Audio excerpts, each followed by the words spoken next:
Assalamualaikum warahmatullahi wabarakatuh. Apa kabar anak-anak ibu yang soleh dan soleha? Masih semangat ya belajar jauh-jauhnya? Jangan bosan. Baik, sebelum belajar kita berdoa dengan mengucapkan basmalah.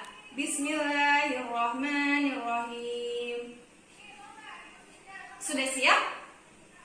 Harus siap ya. Oke, di pertemuan kali ini ibu akan membahas mengenai kitab Allah yang wajib kita yakini atau kita percayai. Itu ada 4.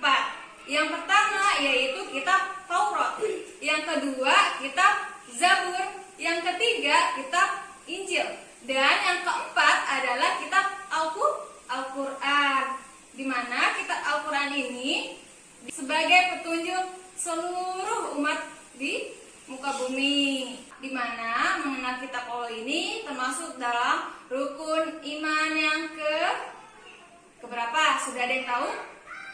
Betul sekali, rukun iman yang ketiga. Untuk materi selanjutnya kita simak di penjelasan berikut ya. Beriman kepada kitab-kitab Allah. Beriman artinya percaya dan yakin. Kitab Allah berarti kumpulan firman Allah yang diturunkan kepada para nabi atau rasulnya melalui malaikat Jibril untuk disampaikan kepada umat manusia. Beriman kepada kitab Allah berarti mempercayai dan meyakini bahwa Allah menurunkan kitab kepada rasulnya. Beriman kepada kitab Allah merupakan rukun iman ketiga. Nama-nama kitab Allah dan Rasul yang menerimanya. Pertama, ada kitab Taurat. Kitab Taurat diturunkan kepada Nabi Musa alaihissalam untuk dijadikan petunjuk bagi kaum Yahudi. Kitab Taurat dikenal dengan istilah Ten Commandments, yaitu 10 perintah Tuhan. 10 perintah Tuhan dalam kitab Taurat hampir sama sebagian perintah dalam Al-Quran, kecuali satu, yaitu menghormati hari Sabat atau Sabtu. Kitab Taurat diturunkan kepada Nabi Musa alaihissalam sebagai petunjuk dari Allah untuk umat Yahudi. Seperti firman berikut. Bismillahirrahmanirrahim.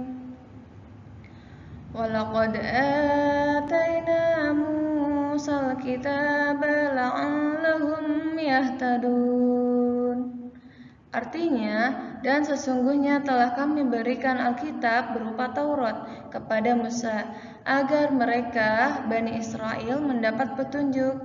Quran Surah Al-Mu'minun ayat 49.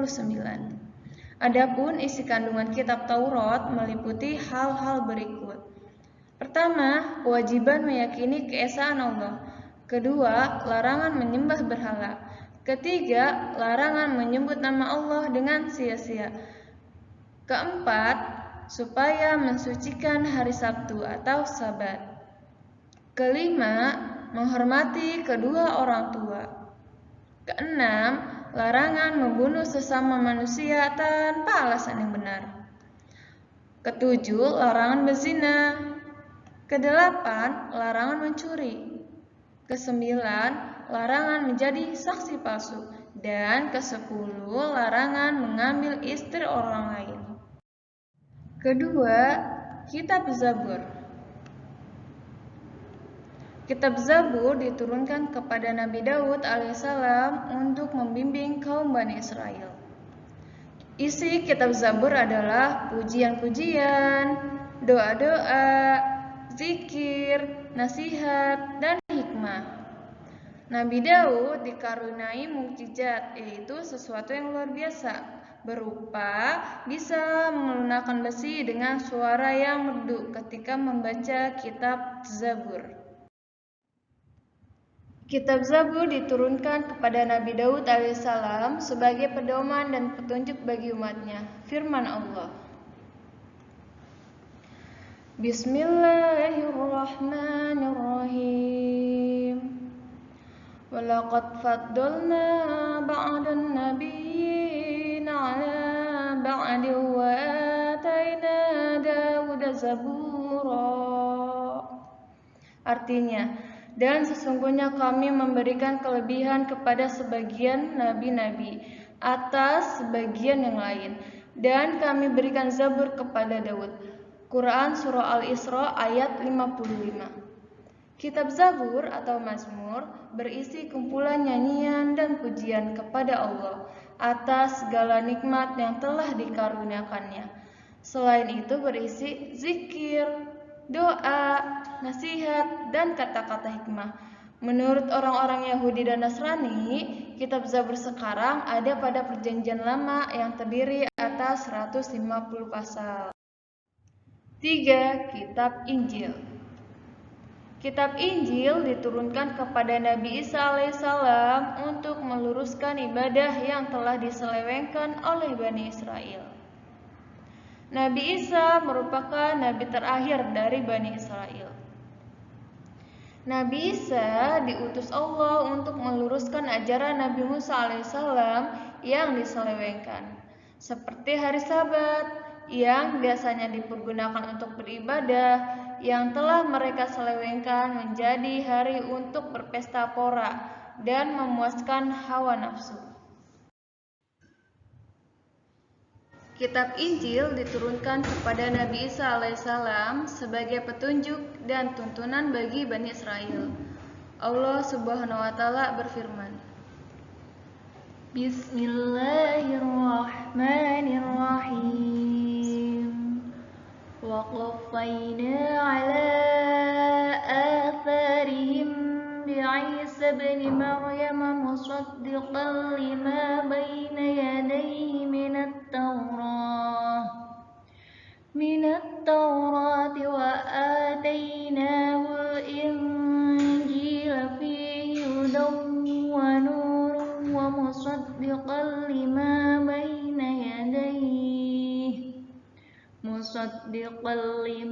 بَيْنَ يَدَيْهِ مِنَ التَّوْرَاةِ وَهُدًى وَمَوْعِظَةً لِلْمُتَّقِينَ.